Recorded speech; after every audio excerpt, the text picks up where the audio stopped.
الرجيم بسم الله الرحمن الرحيم وما أبرئ نفسي إن النفس لأمارة بالسوء إلا ما رحم ربي إن ربي غفور رحيم صدق اللہ العظیم۔ 13ویں پارے کے آغاز میں بھی سیدنا یوسف علیہ السلام کا قصہ ہے۔ حضرت یوسف علیہ السلام کا قصہ اجمالی طور پر ذکر کیا جا چکا ہے۔ اس قصے سے ہمیں جو نصیحتیں اور عبرتیں حاصل ہوتی ہیں ان میں سے چند ایک بیان کی جاتی ہیں۔ حضرت یوسف علیہ السلام کے قصے سے ہمیں یہ بھی نصیحت حاصل ہوتی ہے کہ بسا اوقات مصیبت نعمت اور راحت تک پہنچنے کا ذریعہ بن جاتی ہے۔ حضرت یوسف علیہ السلام کے قصے کی ابتدا تو المناک پریشانیوں سے ہوئی۔ انہیں کنویں میں بے یار و مددگار ڈال دیا گیا۔ مصر میں غلاموں کی منڈی میں غلاموں کے بازار میں ان کی خرید و فروخت ہوئی۔ عورتوں کے فتنے کا سامنا کرنا پڑا۔ کئی سال تک جیل کی کال کوٹریوں میں بند رہے، لیکن انجام یہ ہوا کہ وہ مصر کے حکمران بن گئے اور انہیں دینی اور دنیاوی عزت نصیب ہوئی۔ اس قصے سے ہمیں یہ بھی معلوم ہوتا ہے کہ حسد انتہائی خوفناک بیماری ہے۔ سگے بھائیوں میں بھی یہ بیماری پیدا ہو جائے تو افسوسناک واقعات جنم لیتے ہیں۔ اس قصے سے ہمیں یہ سبق بھی حاصل ہوتا ہے کہ عفت و امانت اور استقامت ساری بھلائیوں کا سرچشمہ ہے، مردوں کے لیے بھی اور عورتوں کے لیے بھی۔ اسی طرح دین پر جمے رہنے والوں کو ایک نہ ایک دن عزت اور احترام حاصل ہو کر رہتا ہے، اور حقیقت اور حق جتنا بھی چھپایا جائے بالآخر وہ ظاہر ہو کر رہتے ہیں۔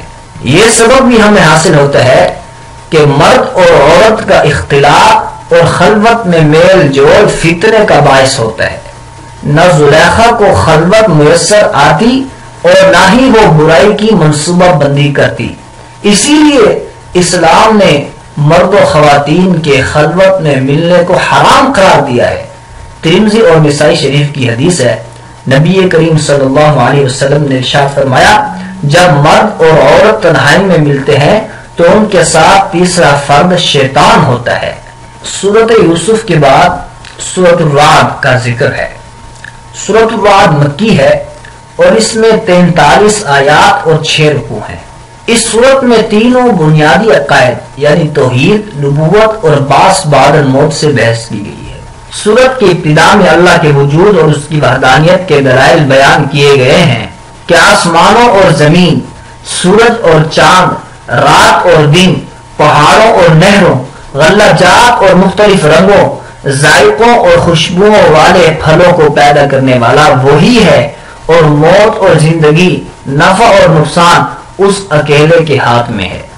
سورۃ الرعد میں باطل اور اہل باطل کو اس سیلابی جھاگ سے تشبیہ دی گئی ہے جو بظاہر ہر چیز پر چھائی ہوتی ہے لیکن بالآخر سوکھ کر زائل ہو جاتی ہے۔ حق اور اہل حق کو اس سونے اور چاندی کے ساتھ تشبیہ دی گئی ہے جو زمین پر ٹھہرا رہتا ہے، پھر آگ میں تپ کر بالکل خالص ہو جاتا ہے اور میل کچیل اس سے الگ ہو جاتا ہے۔ سورۃ الرعد کے بعد سورۃ ابراہیم شروع ہوتی ہے۔ یہ سورت بھی مکی ہے اور اس میں 52 آیات اور 7 رکوع ہیں۔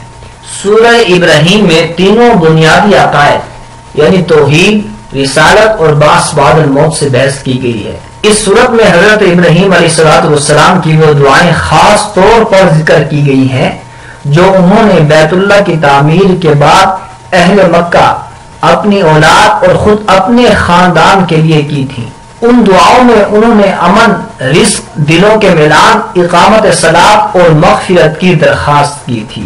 اس صورت میں حق اور ایمان کے کلمے کو شجرہ طیبہ یعنی پاکیزہ درخت کے ساتھ تشبیہ دی گئی ہے کہ اس کی جڑیں بھی مضبوط ہوتی ہیں، اس کا پھل بھی بڑا شیریں ہوتا ہے، جبکہ باطل کو کلمہ خبیثہ کے ساتھ تشبیہ دی گئی ہے کہ اس کو قرار بھی نہیں ہوتا اور وہ ہوتا بھی بے ثمر ہے۔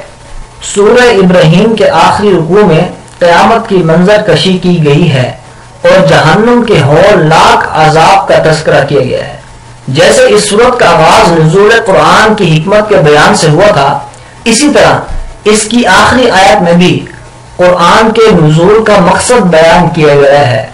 اللہ رب العزت ارشاد فرماتے ہیں یہ قرآن لوگوں کے لیے اللہ کا پیغام ہے تاکہ اس سے انہیں ڈرایا جائے اور تاکہ وہ جان لیں کہ وہی اکیلا معبود ہے اور تاکہ اہل عقل نصیحت حاصل کریں۔